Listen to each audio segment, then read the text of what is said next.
Hello, my name is Aubrey Irian with Irian Motorsports, and today I'm going to do a follow-up video on my how to twin charge a Cummins diesel video. If you haven't watched that video, none of this is going to make any sense, so it would be a good idea to start there.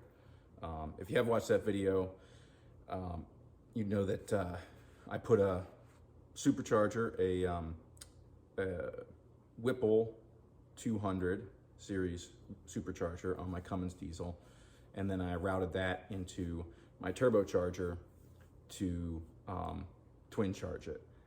At the time, it seemed to be working pretty good. I was getting decent numbers and decent power, but it's always been a little bit lacking on the top end, and so that became really noticeable when I put a larger pulley on the supercharger.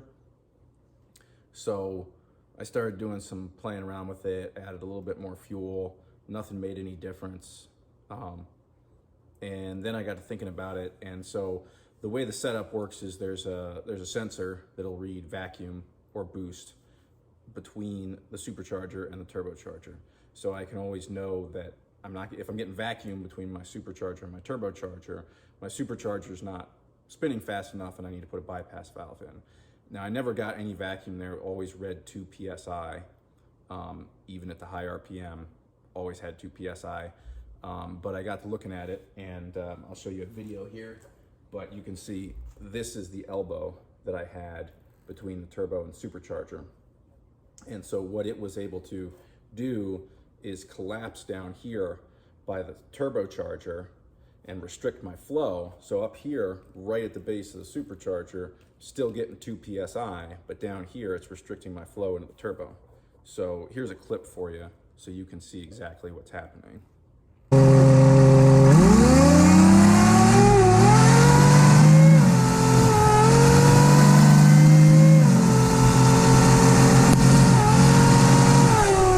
So now I'm looking for a simple solution for this that's not overly complicated, doesn't have a lot of moving parts and a lot of stuff to break.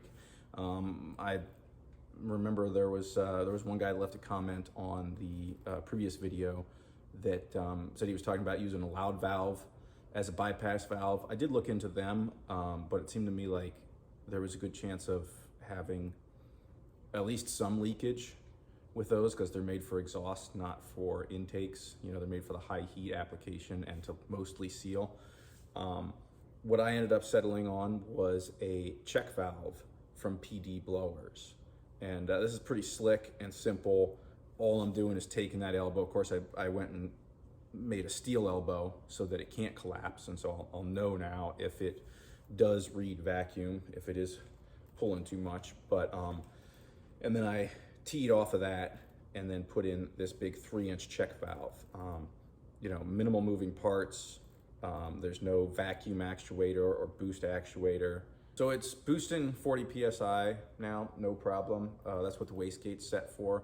My boost to drive pressure ratio is much better. It's just about 1-to-1 most of the way through the map.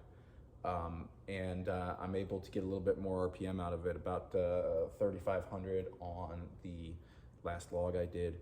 So I think it's working really nice. I'm really happy with it. I'll show you a clip here of me running out through the fields.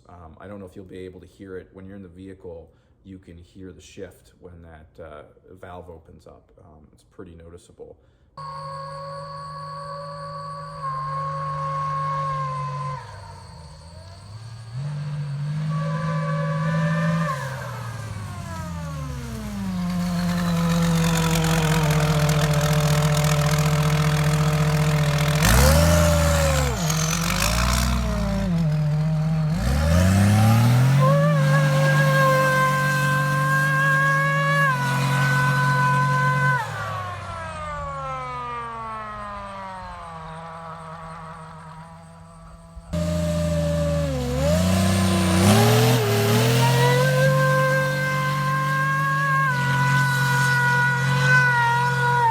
I think it's solved. There's lots of different ways to do this. I haven't seen anybody else that's used a check valve like this, so you know it's kind of untested. But it seems to work really well and be a nice simple solution. If anybody has any other ideas, or if anybody's seen where other people have used other types of valves, I'd be curious. I really haven't been able to find many other people that have supercharged, or that'll put up information about how they supercharged their Cummins diesels. So this is just what I came up with, and I think it works pretty slick. So that's it. That's my video. That's my update. Everything else is working great. I haven't had any issues with the supercharger. The only thing that I did notice was that it was boosting a little bit higher in the summertime. So I don't know if that's just the humidity in the air. So I changed the pulley out in the summertime.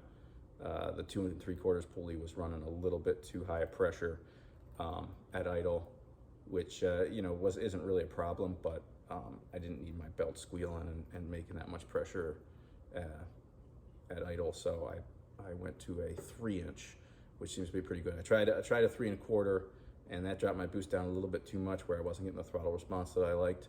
So it seems like a 3-inch with a Whipple 200 supercharger and a bypass valve, a decent sized bypass valve, seems like a pretty ideal setup if you're not going to be making over 800 or 900 horsepower probably. If you're going to be going in the big times, you might want a little bit bigger supercharger, or maybe just a bigger bypass valve, because the supercharger really is going to be working at the high RPM anyways. So that's my video. Thanks for watching. Leave me any questions, comments below, and like and subscribe. Thanks.